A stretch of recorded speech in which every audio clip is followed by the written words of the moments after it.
If we're being honest with ourselves, the All-Star starters don't matter anyway. The 2023 NBA All-Stars were announced on Thursday, chosen from weighted votes between fans, media, and current players. When this released, to nobody's surprise, there was many fans angry. This is the most obvious reaction because there's no way that you can please absolutely everybody.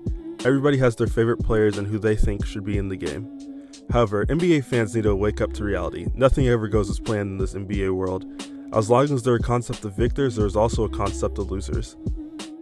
Now, as I previously mentioned, there is weighted votes, and that's for good reason. This all started 7 years ago when almost 800,000 people stuffed the ballots voting Zaza Pachulia nearly into the All-Star game. So the NBA has changed the rules, going to a weighted formula. 50% by the fans, 25% media, and 25% player vote. Although this isn't the perfect strategy, I think it's fine. Especially for one, this only matters for starters, and two, votes aren't factored when determining the bench for this game. And third, this is the All-Star game, so the fans want to see who they want to see. And it doesn't matter if you're a player that's really good, it's who the fans like and who's the most popular.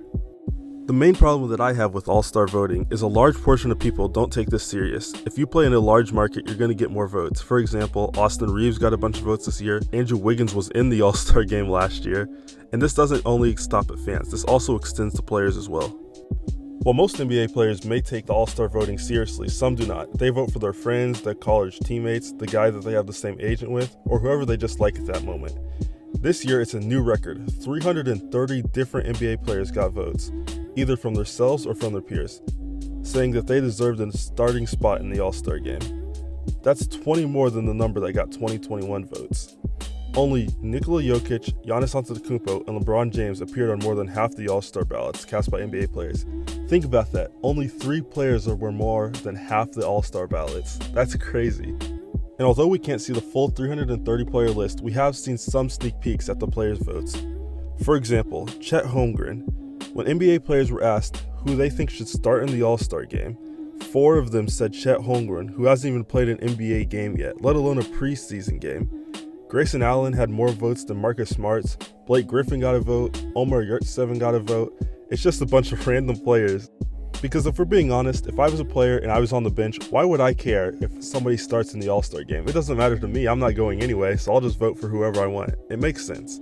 And although that's more on the comedy side, we actually get to see an insight into players' thinkings. For example, Trae Young is one of the best guards in the league, but he's not respected by his peers, coming in 12th place amongst all East guards.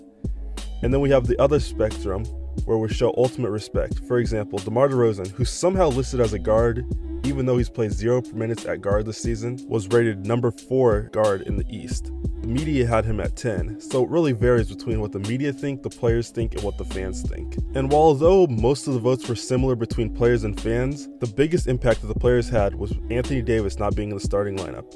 Only 30 players voted Anthony Davis among the best frontcourt players in the West, while 80 voted for Zion. That made the difference, making Zion the starter. And while the fans and players had relatively the same vote, the media was a completely different story.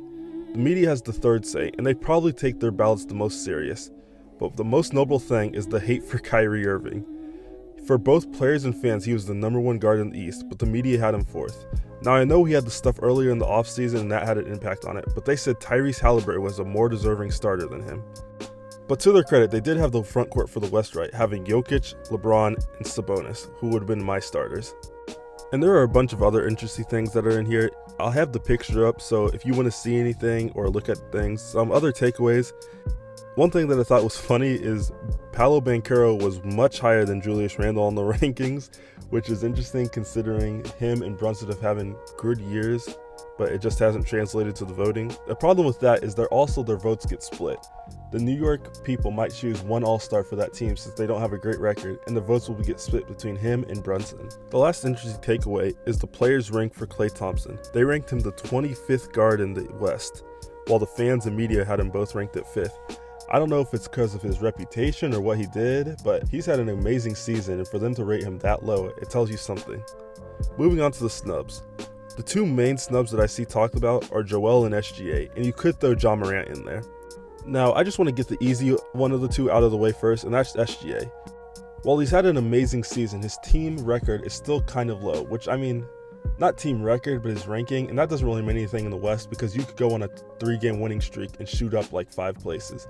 But I think it's just hard to get Luka, he's a lock, I think, and Steph Curry has been a lock too, so it's hard to get those two out. Also, if you look at his votes, he was consistently ranked the 4th best guard in the West across the whole conference, so it makes sense for him not to make it.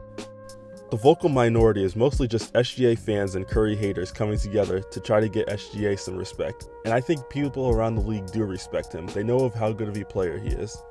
Now to the real controversy. That Eastern frontcourt was no joke. Just to set the playing field, Giannis made it, Tatum made it, and Durant were chosen. But many, including me, think Joel should have taken that spot from Tatum. First, before I talk about Joel Embiid, I just want to acknowledge Jason Tatum. Nobody's calling Jason Tatum bad. We all know how good he is. We all know the step that he's taken to become an actual superstar in this league. And it's crazy to say, but not having the best player on the best team for the whole year as an all-star starter would be kind of crazy. Even the players that think Joel should be in, they have to admit, the best player on the best team not being a starter would look weird. He's the 3-level scorer that plays defense. That's like a perfect NBA player. He has good size and everything. However, he's just not having the season that Joel Embiid is having. We're talking about a player that is number 2 on the MVP ladder and leads the league in scoring at the center position. Leads the league in scoring. I don't need to do a whole player breakdown because if you're watching this video, you know how well Joel Embiid has played this whole season. And when he's going, he's just a dominant force and you notice his impact. That's why I like him so much. When he gets a few baskets and he gets a few block shots, he's probably one of the most fun players in the league. He got fined $25,000 for his celebration against the Nets, but I think it's worth it. The league needs more entertaining players like Joel Embiid, so it's fun to have him. And I think this goes back to a fundamental problem with the All-Star game. We wouldn't be having this conversation if they just changed the rules. They changed it from having 2 guards, 2 forwards, and a center to 3 front court and 2 back court, which I think is a step in the right direction. But honestly, I think you should just go positionless. It's the NBA All-Star game.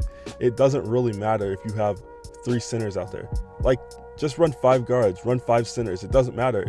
They'll come out in 6 minutes and you'll have regular rotations. As for people voting, they should get to see who they want to see. So if they want to see Joel Embiid, Giannis, Kevin Durant, Jason Tatum, and Donovan Mitchell out there, then they should be able to.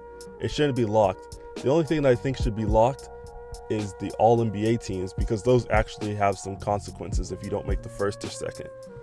But we're not going to act like the NBA doesn't have a safety net for this type of things. Of course SGA is going to be in it. Of course Sabonis will be in it.